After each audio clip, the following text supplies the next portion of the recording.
Hi అండి, మీలో ఎంతమందికి ఈ వరిపిండి రొట్టెలు తెలుసో కామెంట్ చేయండి. ఇదైతే పాతకాలం రెసిపీ. మా అమ్మమ్మ నాయనమ్మ చేస్తూ ఉండేవాళ్ళు. చాలా టేస్టీగా ఉంటాయి. నాకైతే చాలా చాలా ఇష్టం. మొన్న అక్క వాళ్ళ ఇంటికి వెళ్ళినప్పుడు అక్క చేసింది.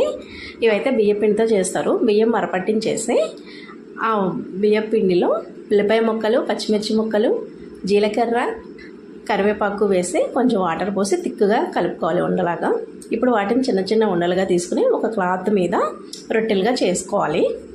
ఇప్పుడు బాండీలో ఆయిల్ పోసి హీట్ అయిన తర్వాత ఆ రొట్టెలను ఆయిల్లో వేసి డీప్ ఫ్రై చేసుకోవాలి. ఇవి గోల్డెన్ కలర్లో వచ్చే వరకు ఫ్రై చేసుకొని తీసుకోవాలి. ఇప్పుడు ఎంతో టేస్టీగా ఉండే వరిపిండి రొట్టెలు అయితే రెడీ. వీటిని మేము ఉప్పుగారం రొట్టెలు అని కూడా అంటాము. ఇవంటే నాకైతే చాలా చాలా ఇష్టం. రెడీ అయిపోయినాయి కదా.